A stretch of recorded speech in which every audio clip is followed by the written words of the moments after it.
Hello everyone, I'm Lottie and welcome back to my YouTube channel. Today we have a Pilates routine, or kind of like a Pilates circuit for your glutes and for also stability. So stability in that pelvic lumbar region. So this is going to be really good if you suffer from back pain. This is a really good area to strengthen and also just to really get your glutes activating, but without it kind of moving the pelvis around. So really disassociating the hip joints within the pelvis. So a bit anatomical there, but all you gotta know is that you're gonna be stabilizing and working your glutes. So all good things. Quite challenging as well. So let's just see how we get on. You can always build up. What we're gonna do is we're gonna work through each exercise, and then obviously you can build up to doing it, the sequence again, twice through, 3 times through, and I will just show you each of the exercises. So I tend to sometimes do these little, you know, when you go on Instagram and you see, you know, the different sequences of the exercises and they're not spoken through. I think lots of people save them but don't actually do them. You've told me that before, my Instagram followers. So hopefully this kind of routine is when you can actually do those exercises that you see on Instagram. So let's come around onto our back. Enough talking, let's get working. So we're gonna start off with a glute bridge and a knee opening. So this is your first exercise, just let yourself settle, and we're just gonna bridge the hips up. So when you bridge, you wanna look for a long diagonal line already activating those glutes. We're gonna keep the pelvis really still. So you could imagine that you have got like a ruler across your pelvis or something that's just leveling it out. Obviously it's tipped towards you a little bit, but they're level, completely straight. So keeping that, you're gonna do a knee drop and then open. So your foot just rolls onto the edge, and the idea is that you keep both glutes squeezing. You could even put your fingers, just touch your little booty and just make sure that those glutes are firing up. Give them a little poke. Sometimes that can help actually activate them, just giving them a little poke. And then also just putting your hands on your hips and just checking again that there's not this kind of drop to one side as you do this exercise. So I even kind of quite like, as the knee opens, I sort of push that hip up a bit into the hand, and that's going to counteract it dropping down, and they should stay level. I can already feel my glutes firing up. So this is quite a good one to start with. If you struggle with sort of the next exercise, what we're going to do is lift the foot up, but keeping your foot on the floor and just taking this knee drop is a good one to start with. Okay, so let's lower the hips down and then bridge up. Second exercise now, a little bit more challenging from the bridge. We're gonna extend the foot out in front. So the foot comes off, which is gonna create a bit more load. Breathe out, breathe in. So we sort of have to stabilize a little bit more. So you're using your abdominals, you're using your glutes, and you're keeping your back really stable. And try and think of lengthening your tailbone underneath you.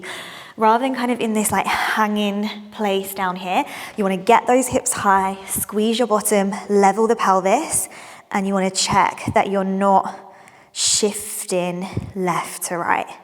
So much more challenging. And another thing that tends to go wrong here is that you sort of lift the leg up, but the object of the exercise is that you keep the thighs completely parallel to each other. So it's just the lower part of the leg that is going out, okay?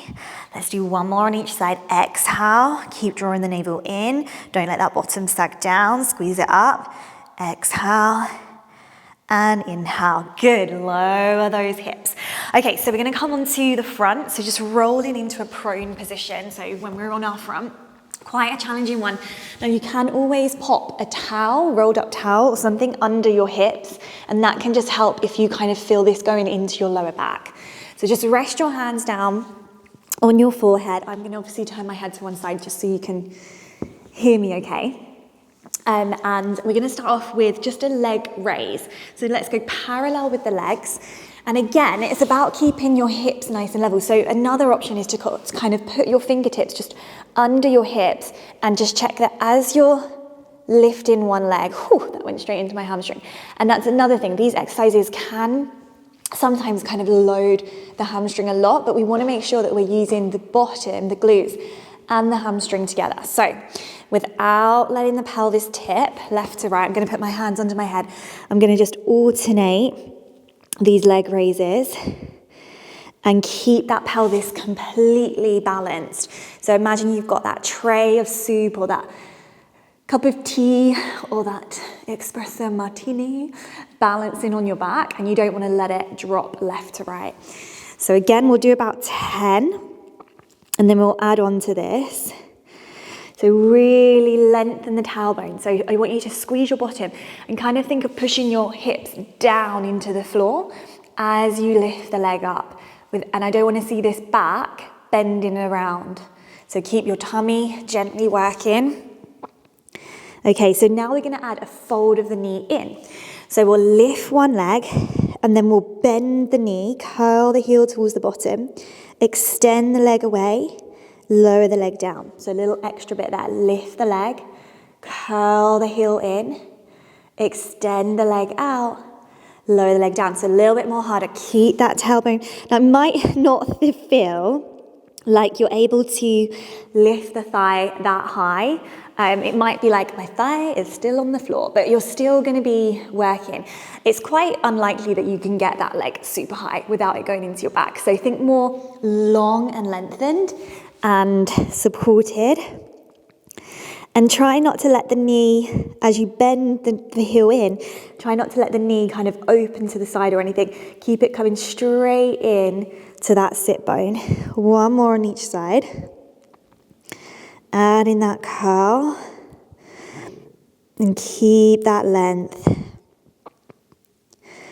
Good. Okay, give your hips a little shake because that can build up a little bit of tension. Let's just sit back.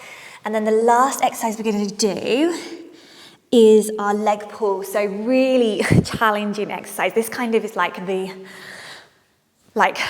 finale of stability in your lower back while working your glutes. So we're going to come into a plank position and we're going to be raising one leg. I do it in my routines a lot, so this is where you can really practice it. I really like this one. So we're going to be raising one leg, putting it down, raising the other leg, put it down. We'll just alternate sides. Let's go for 6, okay? So 3 on each leg because they're tough. That is definitely enough. Doesn't sound like a lot, but I promise you it is when you do them right. So step back into your plank. Use all of that strength and stability we've just worked on. Point your right foot, lift, lengthen, flex, bring it down. Don't let that pelvis move. Point, lift, flex. So don't let this swingy happen and don't let that bottom rise up. Keep those hips low, squeeze your glutes to lift that leg. Okay, one more on each side. Use your lower abs to draw in towards your lower back. Good. And I think that's enough. We'll bring those knees down and take that rest position. So really practicing that one to check that you're not letting that pelvis move. And again, it's not about getting that leg super high. It's about keeping that support and stability around the pelvis and the lower back. So maybe build up to doing that sequence a few times through if this is an area that you're really trying to improve. And I hope you enjoyed that, and I will see you again on the mat soon. Make sure you subscribe, and I will see you in another routine soon. Bye.